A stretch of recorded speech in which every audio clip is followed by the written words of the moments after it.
Good morning, this is Ed. It's May 15, 2025, reporting to you from San Diego. We're awaiting the arrival of our featured speaker, Ron Cooper, from the Cooper culture. He's based in the Washington, D.C. Region, and he's been on several of our previous editions on various topics. Recently, he and I began what will be a long-term series, a weekly series of focused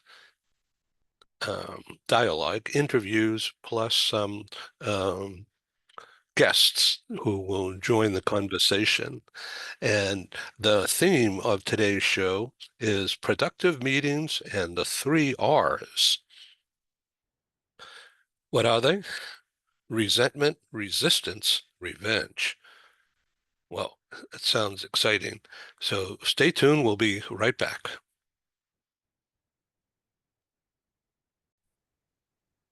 And hi, we're back. Special guest joining us today will be Dr. Ken Lloyd from LA. Hello, Ken. Hey, how are you, Ed? Good. Thank you for joining this unique broadcast. This is going to be about leadership training and all the thinking that goes into it. And our featured guest, Ron Cooper from the Cooper culture, is about to join us, but he's not in our studio just yet. So we're going to chat with Ken Lloyd about what's happening in LA. And California is the California economy, because of the corporations that are located in the state. Of course, it's a big state. It's what, 1,500 miles long or so, and 150, 200 miles wide. I think it's pretty much that all across the state. Maybe up north on the Oregon border, it might be wider. But when we drive from here in San Diego, which is on the Pacific, eastward into Arizona, it's the Yuma is the first city, and the gas prices drop a buck. but other than that, it looks the same as on this side. But that's about 180 miles from where I am in downtown San Diego. So anyway, that's enough of geography. So LA and California as a corporate destination, I think that's going to continue. In fact, I'm betting on it. But what do you think? Well, I absolutely agree with you. California will also be a major player, always be a major player in the U.S. economy and, frankly, in the global economy. There are too many solid industries here, and we're still the tech center, among other centers, for certainly the U.S. and the world. So, yeah, I think so. A lot of changes going on in the state, and there are issues with prices and affordability and all, but frankly, that's going across a lot of states as well. Yeah, so it's very interesting. You know that there's a family property out in the Coachella Valley, Palm Desert, and so Joanne and I spent a lot of time there, and it's a little tough because it's getting hot or about to get hot. Not hot this week, but next week is going to be really hot, according to the weather. But what's happening out there on I-10 from particularly um, Indio area, Palm Desert leading into Indio, and Indio is a large geographic region, a city, and it's been a lot of white sand. That's what's been there all along I-10, and recently home building has taken over. Um, Huge plots of land are being developed for both single-family homes and also multi-family dwellings, well, I guess apartment houses. And along with that is the growth of California state University San Bernardino is opening a Palm Desert campus. It's being constructed now, and it's a huge block of land. And along with that, there's uh, contractors building housing, low-cost housing that is coming on the market under a half a million and closer to 300,000 currently. So, and there's no place else in Southern California where that is going on right now. So that means that there's a push on to allow people to allow, meaning make it affordable enough for people um, probably younger or just in a lower demographic to buy a home. Uh, and those people have families, and that means with Cal State going in there, there is going to be higher education available, and that means jobs in that market.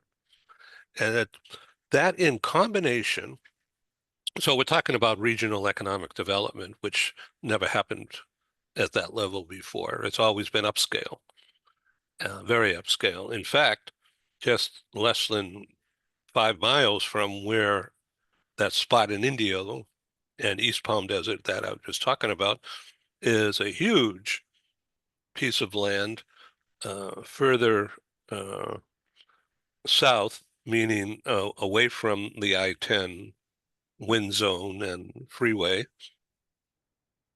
is the Disney Corporation building a huge housing and entertainment center in what's called Rancho Mirage. And it's a very large complex. They call it COTINO, COTINO, and you can Google that to get a lot of information.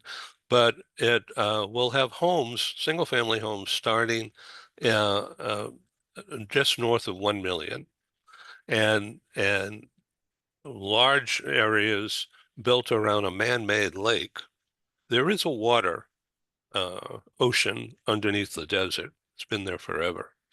And they're going to tap into that, but it's causing a lot of concern by people who aren't so sure that water table will remain if Disney takes over so much of it.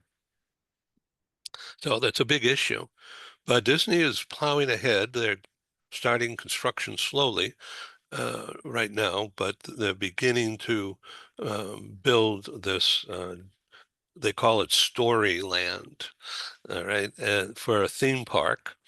Not necessarily like Disneyland theme park that we think about, but there will be some entertainment facilities along with housing and schools and shopping into basically a self-contained community. And all of that is happening in Coachella Valley right now. And I was thinking that some people from the burnt out areas might want to look into that if they have a big enough settlement from the fires and the insurance payoffs. That might be of interest. If not in the Disneyland area, then in the lower priced area or in between. It's a big area. So the same weather that's in Coachella Valley is in Phoenix. Day in, day out, same temperatures, which means it gets pretty hot in the summertime. Uh, Phoenix metro area, where we also have an investment property, is, and that's why I'm knowledgeable about the area in Phoenix metro, they are prepared for the summertime temperatures. They have huge complexes that are air conditioned for people to have a lifestyle and not be burdened by the hot sun day in, day out. Of course, it's always there. But in the Phoenix metro area, it's got a fast growing population, many from move, uh, move outs from California and other people, of course. But they've grown accustomed to it. They live in AC and they go to these air-conditioned areas for recreation and entertainment and walking, and maybe that will come to Coachella Valley, that same kind of atmosphere. I don't know. What do you think? Well, I think you're absolutely right. And, people do adjust. People adjust to the winters on the East Coast. They adjust to humidity that can hit in the summers back there, and to the heat, just as you're saying, in some of these geographical areas where the summer can be extremely hot. But still, there are accommodations that are made in terms of air conditioning, and there's also adjustments and simply getting used to it.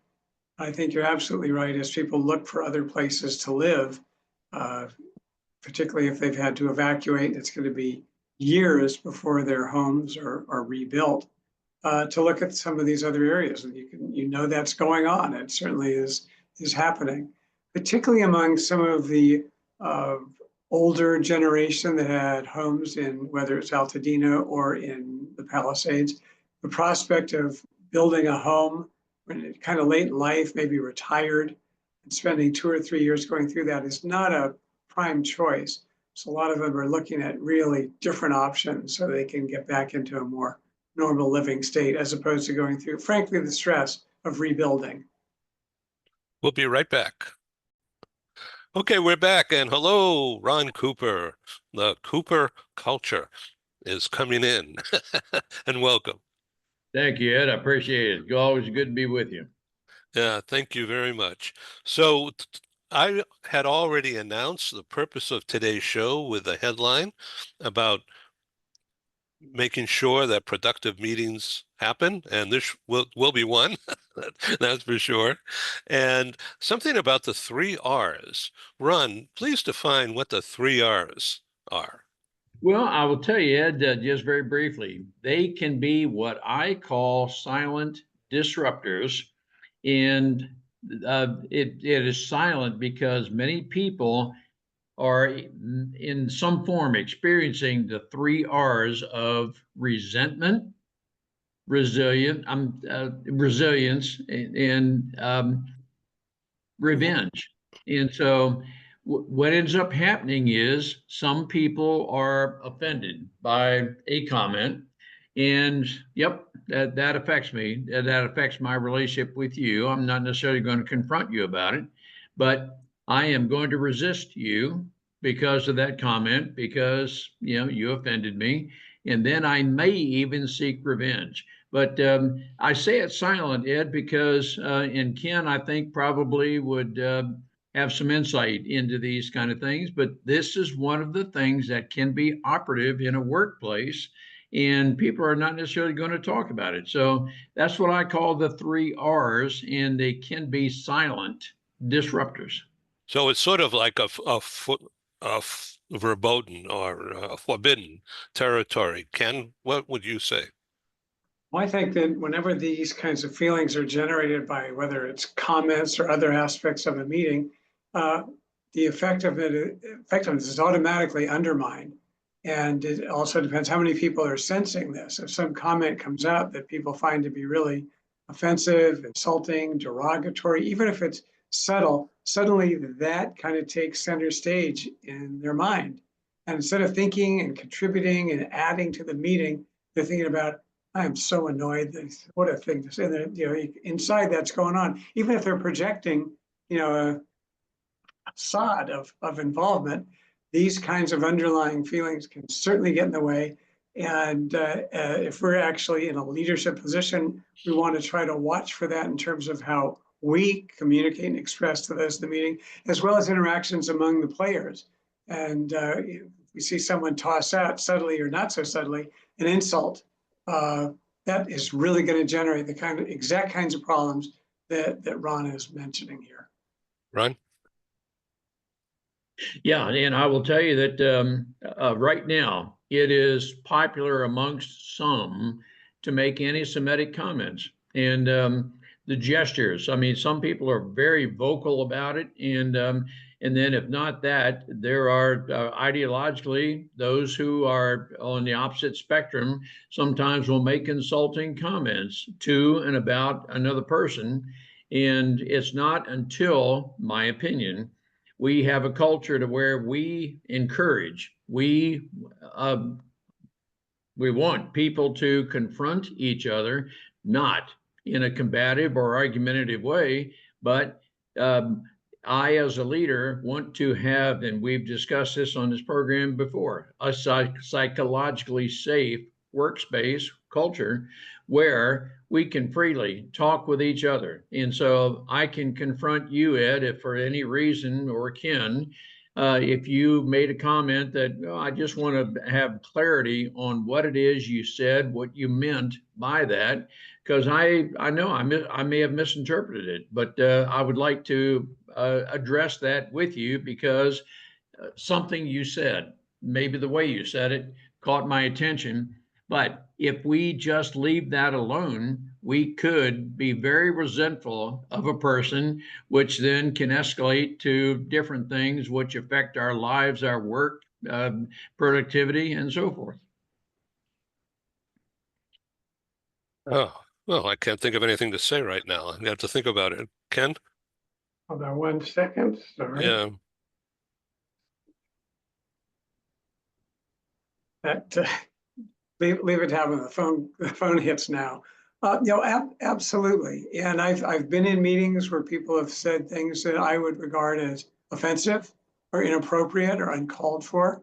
And just in the way that Ron was talking about it, you don't go and attack. I don't say, you said this, you. How Ron expressed it was right. I'm trying to understand exactly what I just heard. I want to make sure that we're clear in terms of what the real meaning of it was. When people use a lot of you in giving feedback to others, it gets very parental. You didn't clean your room, you didn't put your toys away, you didn't get your homework done, and up goes the barrier, as opposed to trying to understand what happened here to make sure that we can move productively forward. Help me understand this. Give me some more, share some more insights into what was really going on behind that comment. It's a very different way to put it, but it's the same thing. It's not letting it go, because it's just as Ron said, we will get ultimately to the point of resistance and then revenge. Those are not great qualities that we want to have going on in meetings or discussions or in teams that we're working with. And Ken, I look at you as a consummate expert with the book you've written, but appraisals and feedback, or as your term, feed forward, and we're always wanting to advance people. And but I think part of that is awareness. I mean, it's a large part. Are we aware that the tone of our voice, different words, can impact people differently? And if we are aware, and awareness may be facial expressions, that, Ken, did I say anything that may have offended you, because I just noticed on your face maybe something that maybe I struck a chord with you in a negative way, but I care enough about you, Ken, and our relationship, that I want to ask you about that. And so I, as a leader in my company, I want to project and be the leader that our culture is one where we are psychologically safe. We want to be free to talk with each other and not be argumentative or combative about it. I mean, there's nothing Pollyannic about what I just said. It's who we are. And if we create an environment where, something to the effect of, hey, get over yourself, and why are you so easily offended, then people can literally just take a back seat to, and it may be more prevalent with the folks who have a tendency to be introverts than those of us who are extroverts. And I know I have a voice that could be intimidating to some people. And so I am very aware of that, but I want to be aware of other people and how they may react to the different things I do and say. And but that's, to me, is all a part of awareness. And again, I know many people who would never say anything. These 3 R's are the silent. And hey, I'm just going to keep it to myself. I don't want to create a stir and so forth. But hey, sometimes even just the distant look of your face reminds me of something you said. And so I know some of the dynamics that come about from this. Earlier, There's you want. Oh, I'm sorry, Ken. Go. I was just going to say, Ron is so right that we're talking a lot about nonverbal communication as well. And there are studies that show that nonverbal messages that are part of the communication process are more important and have more resonance than the actual words that may have been said. And it's just, you mentioned, facial expression, body language. Is the person looking interested? I can make a sentence. I think you did a good job. And just by changing the tone, it has a different meaning. I think you did a good job, meaning nobody else did. I think you did a good job. I'm not really sure. I think you did a good job, but now I think you did a good job, but what are we doing going forward? I think you did a good job, which means, I just trivialize it. All the same words, but all that body language. If I put my hand up here, yeah, I think this is really interesting. Well, hold on. What am I really saying? Probably not speaking the truth. All of that, we really try to be as understanding, as observant as we can be. And that means listening, looking, and taking in the full picture of what's really being communicated here, because it sure is a lot more than words. And that's definitely the case. So there's some hot buttons, and when you brought this up, Ron, in passing about, it seems that it's becoming more common in gatherings that some people, maybe out of nowhere, but maybe out of a pet peeve or something like you mentioned, say something that uh, tinges on being anti-Semitic. And of course, I'm very sensitive to all of that. Would you like to get into that a little bit?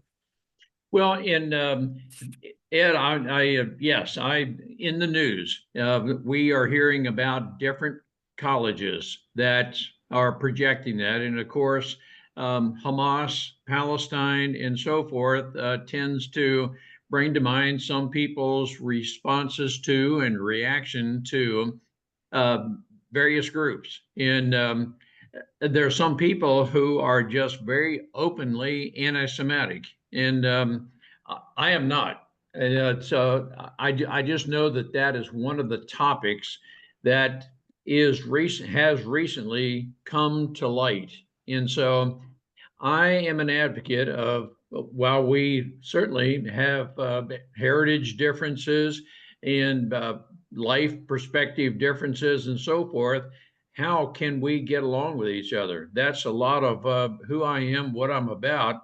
But Ed, I have just seen Ed on the news, the videotapings of just different things that, to me, from my perspective, it is hatred toward some Jews.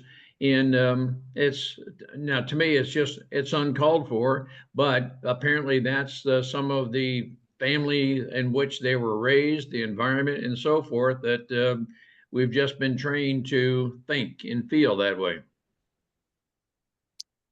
Ken? Yeah, well, let me be candid. I do not have a Jewish last name, but I'm Jewish. And what happens is that sometimes people will say things because they think that I'm not Jewish. And I will hear comments and I will not let them go by. I don't attack, but let's really talk about what you said.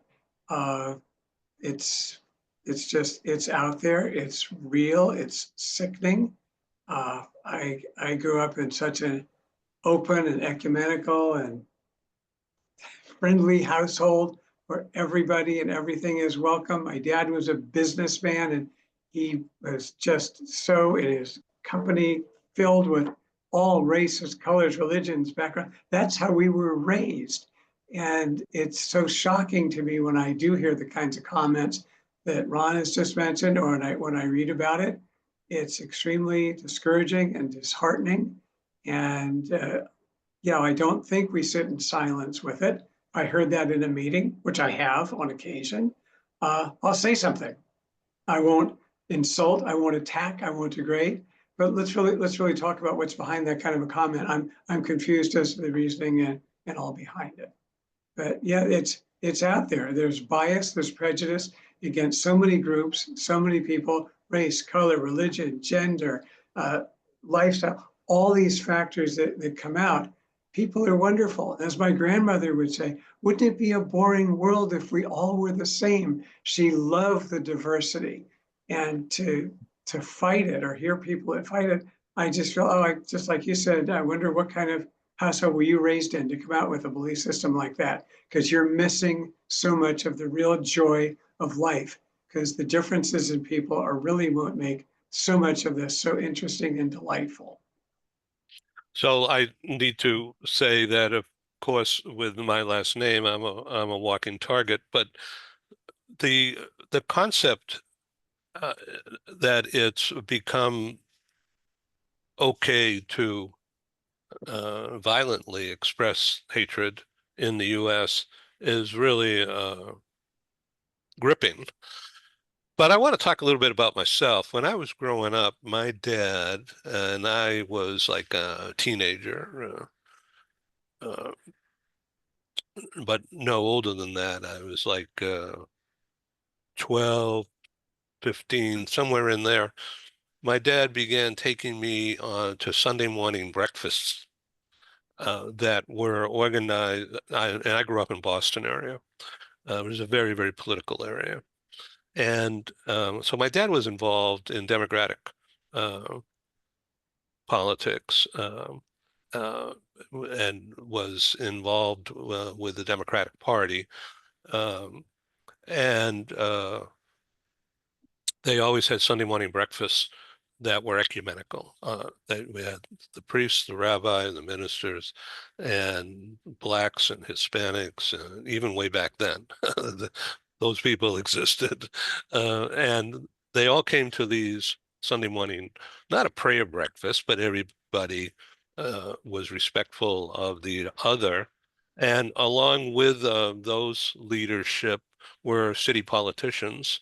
And I remember Speaker of the House of Representatives, U.S. House, Tip O'Neill is from Boston area, and he grew up in Boston, and of course Democrat. And then the people that followed with him or who worked with him, they were all, it was like the Boston Mafia, to use that phrase, in Washington. And they all came, not every Sunday morning, but all the politicians were there and anybody that did work. And I don't remember if there were any Republicans in the group, but there were Americans who were involved in banking and community that it was certainly when they were not Jewish. And so I would assume that they were interested in being together in a business type, certainly political setting. And so I grew up with a dad that when he was growing up in Boston, a long time ago, it was in the tenements, poor. And some people might call that a ghetto, but they didn't think of it that way. That to them it was safe. And in the streets were people, he said, from Greece and from Italy and from Iraq and Mexico and all kinds of places. And they were all friends and they supported each other. And so Dad drilled into me at a very young age and then demonstrated how that can benefit me to never talk negatively about someone's religion. And don't even think that, because it's going to hurt you. The idea is to make friends and to share. And if there is a disagreement, you have it privately. Solve the problem. Yeah, and Ed, I'm right there. I will say, in this context, I'm a Christian, and that takes on a lot of different terms. But in the context of Christian, I want to say just and what I'm about to say may cause some a little bit of controversy, but I believe that Jesus Christ is my Lord and Savior. Jesus Christ is a Jew. And so we in the United States are a Judeo-Christian nation. We came together. That's how our founding documents are written. And so my spiritual underpinning is by virtue of what a Jew did for me on the cross. And so that's who I am and what I'm about. And so I know there are different let's say, views on different religions and so forth. I'm willing to listen to other people, and I want to have a discussion of and learn about. But I believe I know what the Bible says, and so I'm strong on that. But I want to be very, very clear. Um, the fact that I'm a Christian and both Ken and Ed, you are Jews. No, we're united. I look at that as we're united. And I too, Ed, like you were raised, that any differences we have, let's just discuss them in a very civil manner. And let's learn from each other. Ken mentioned several times, listen, be willing to listen. And so by listening, I can learn, and I do want to learn. So that's a lot of what I'm about. So I appreciate you sharing that. The fact that we have a new pope with the background that he has, and I think it's a blessing for the world, and particularly for Americans at this time, as a healing voice and person, somebody who I could relate to and trust that this guy is good, be good for America. And that's an amazing responsibility for that man. And I literally pray that he will find his voice. And in fact, I saw yesterday somewhere online that the Pope is going to be posting messages using his Zoom or whatever service that he has. I think that will be really interesting going forward. What do you think? No, I'm going to say I agree with that. I am not a Catholic. I am more Baptist than I am, but as Christian is the overarching term. But we do attend a non-denominational church. I guess you would say maybe I'm more aligned with Baptist doctrine. My hope is that yes, the Catholics, we can all get together. I do, as it is my perception, let's say there are some what appear to be practicing Catholics that go along with everything the Pope has said, but then there's some Catholics who, yeah, I know what the Pope said, but I have a different view.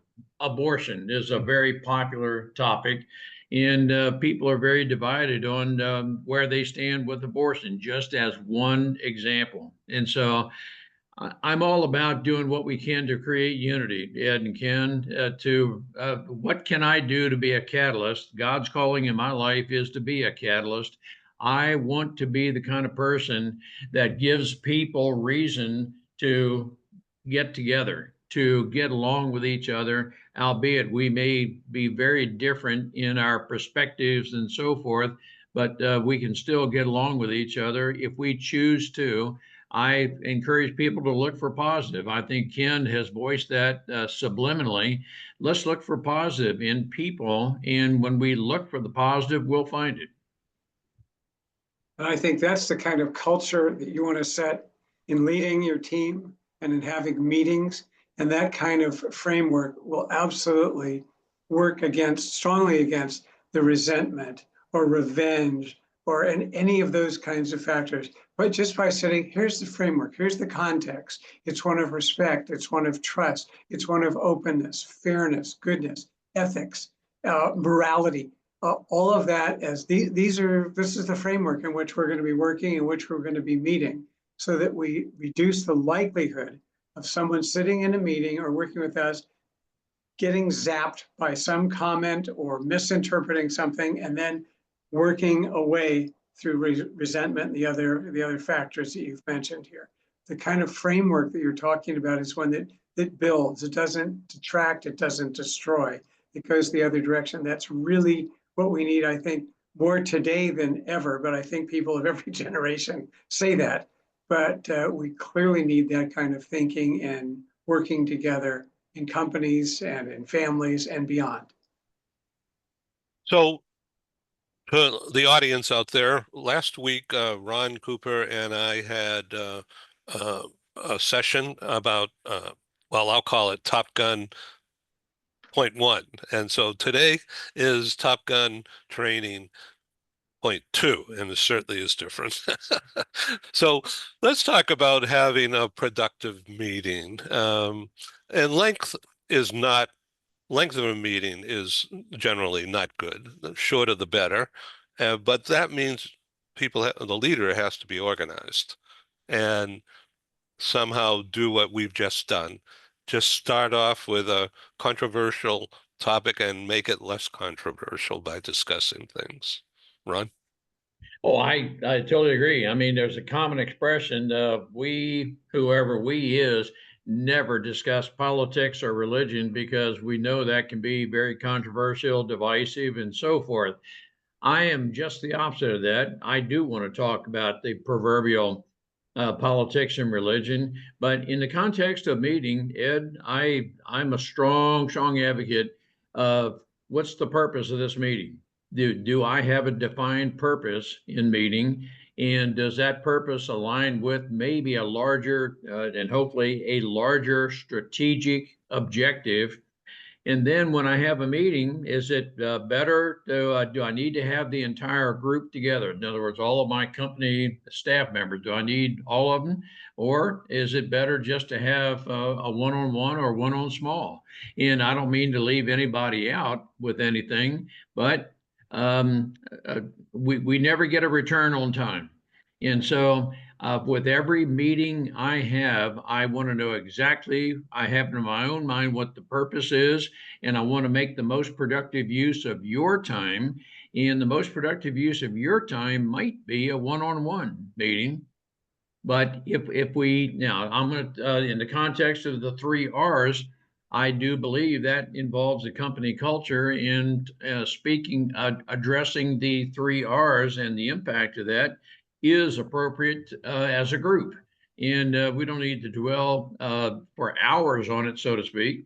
But I do believe in that context, it's better to discuss that as a group because this is the culture of our company. I'm expressing the values of my company in this group setting.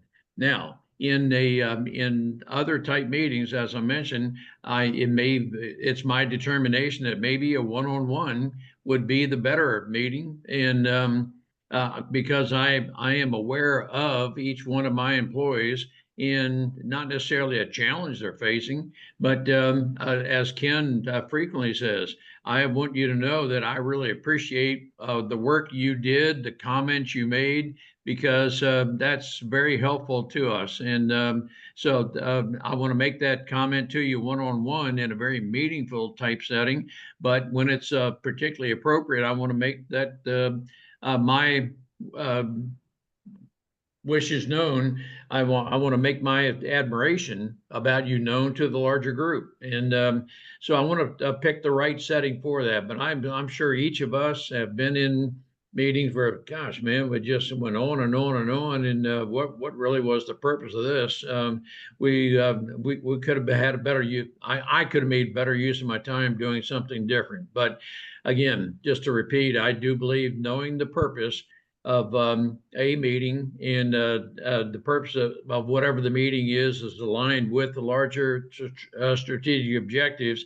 And if I'm aware that no one's going to get a return on their time, what is the best use of people's time? So if I put all that together, hopefully I'll know when it's appropriate. I'm not necessarily an advocate of standing meetings every day at certain time.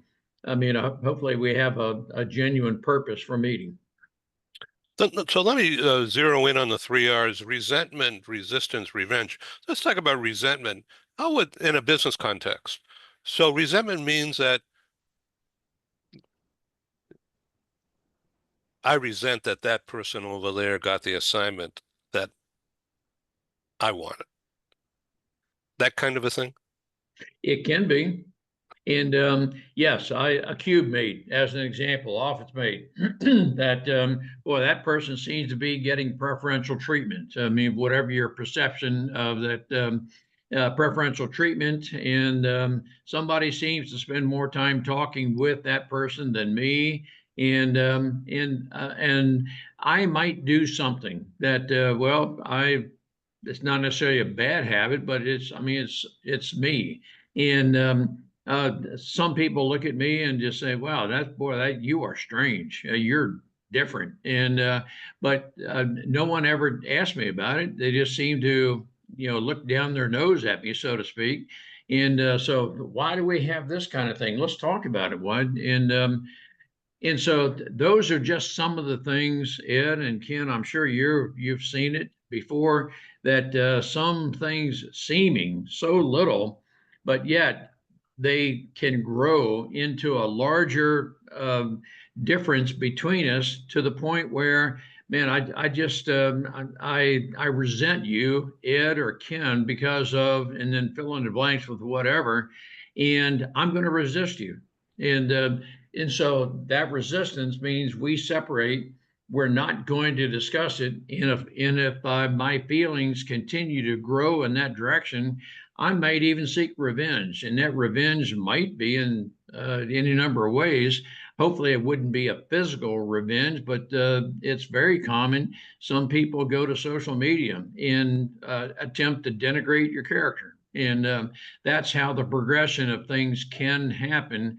We as leaders have got to be aware of the propensity of these kind of activities to happen, and we have to do whatever we need to do to ensure these things don't happen. But then if it is a matter that we have gotten to that point where things are happening, it may be, and as Ken frequently talks about, appraising people, but it's working with people to tell them what is working well, what is not working well. And if a person's, my personal opinion now, if your values clearly do not align with those of our company, that might be a reason that I just don't think you're going to fit well with this company, because I'm not going to lower our values or standards to accommodate any kind of what I believe to be substandard behavior. Ken? It can happen so easily in a meeting. We have a group together and a person makes a point, and who's ever running this meeting says, well, yeah, but there's so much more to it than what you're saying. Can anyone else really build? In other words, you were just got insulted. Instead of saying, let's talk more about it, suddenly your comment is just set aside. Can anyone get a deeper look into this? You've been, without saying that's dumb, you've just been bypassed. And then what happens is, well, all right, if that's what it's going to be, now I'm not even going to listen to this guy. And assuming that's this leader of the group is, and then when I get a chance, I might even show my revenge in the meeting. I can do it by my body language. I can do it by making snarky comments back, by refusing to participate. And these kinds of behaviors are a little contagious. They start to really disrupt the meeting. When a person does that, some will get on board with it. Others will say, I don't want to get into this fight, and I don't want to insult him. It totally gets away just from one comment that generated some resentment. It starts to steamroll, it can spread, and undermines the effectiveness of the meeting and the discussion itself. Again, off of one simple comment. And then you add, just as Ron was talking about, these regular meetings, it's another R now that I think of it, the ritual, where do we really need to be meeting? Do we have to do this? What are we going to accomplish? What's the purpose? As you said, we're not inventing any more time out there. So it's gone once it's expended. And that just gets people more annoyed as opposed to having a productive session that maybe could have been handled in an email, a phone call, a one-on-one, with a small group. So to make sure we're not doing this stuff ritualistically. Why? Well, we've always had these meetings. That's why we're going to have them. That's just asking for the 3 R's in capital letters. Yeah, and Ken, you're very appropriate. I resonate with your word snarky. Some people intentionally make snarky comments just to, man, I just want to do something. I want to one up you type thing.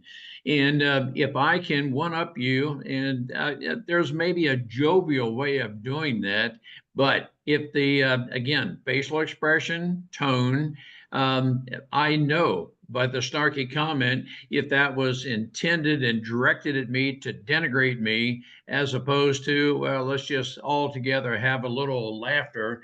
But at any rate, that will undermine teamwork right there, snarkiness and so forth. And I'm all about building teamwork. And so when we are in this together, where our values are aligned, we know what our strategic objectives are, we're here to build each other up. That is a part of the team. And but as leaders, we must be very aware of those things that can be, and I use the word silent frequently, those things that can undermine people in an organization, but we've got to be aware of it.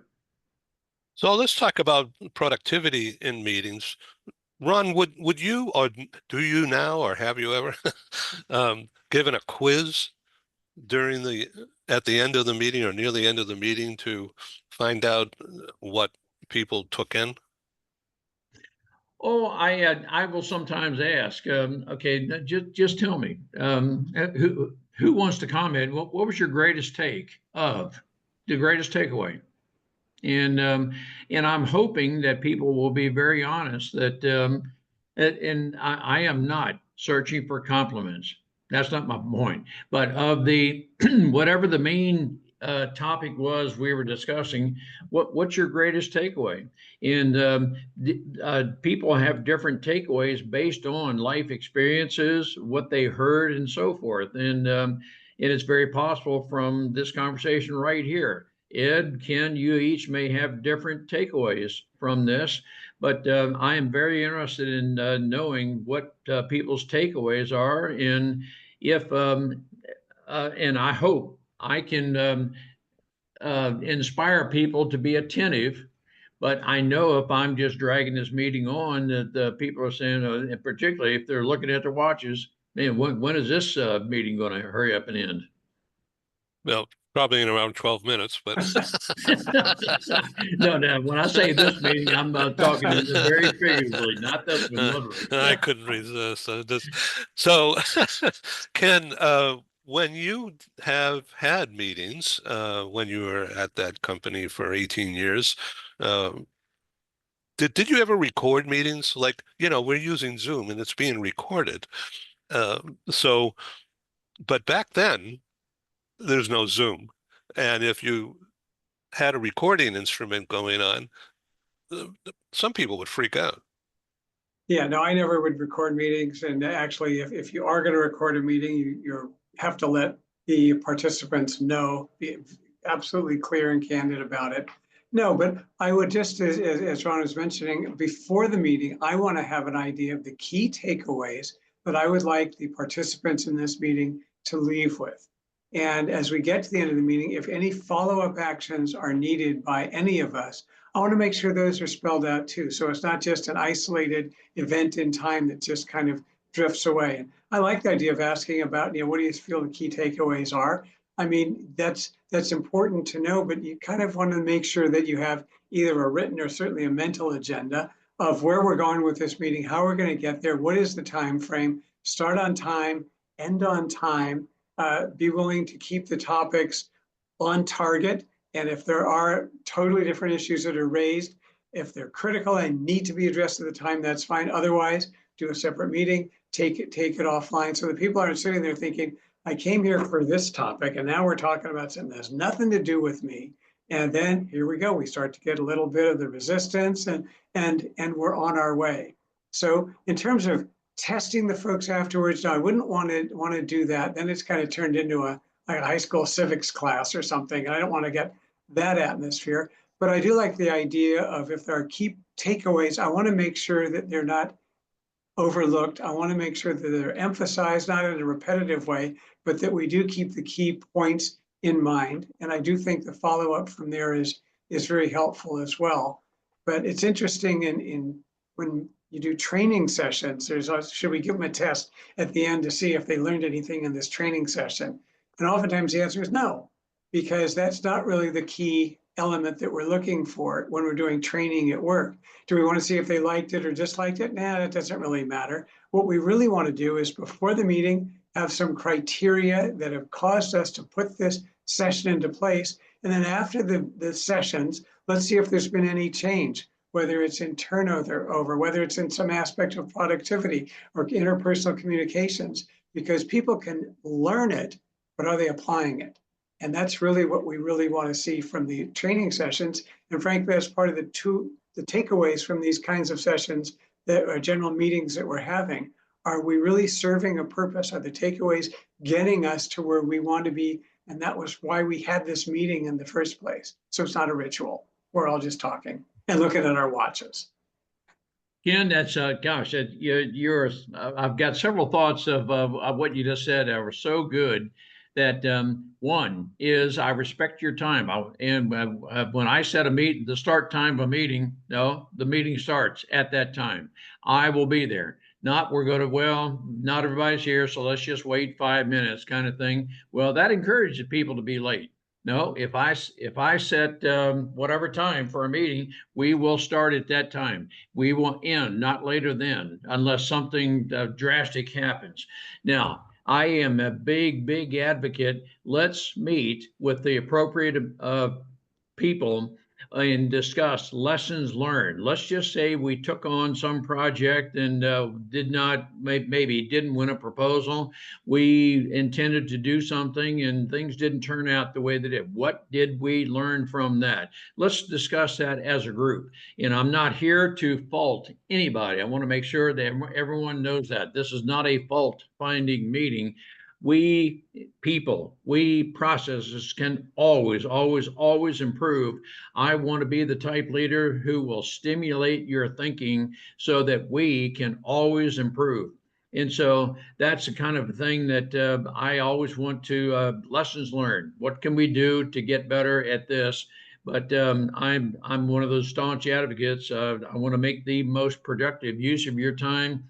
We will start on time in this meeting, but we should not need more than 20 minutes. And if I feel we're rambling, I'm going to say so. I tell you what, it sounds like we can probably bring this in for a landing, this meeting, not this session right now. But I just need I need to be the type person. I think we have gotten everything we can get from our discussion up to this point.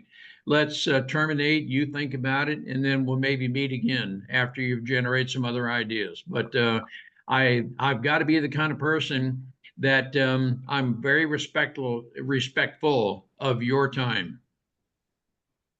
I think that's a great point. When you start a meeting and you come in late, now the meeting's supposed to start at 10 o'clock and you're just knowing you're going to be 5 or 10 minutes late. What you're really doing is not only disrespecting their time, you're insulting these people. My time's more valuable than yours. You guys sit here, you wait. I'll get there, but I'm doing something that's more important. It's more important than you. So we automatically start the meeting having insulted all the attendees. Not a great way for liftoff in any sense of the word. Ron, as we come to a close here in the next few minutes, comment, if you will, please, not just to me, but to the audience out there who will see this subsequent to today. Was it appropriate for me to display the flag at this kind of a conversation? I would think yes.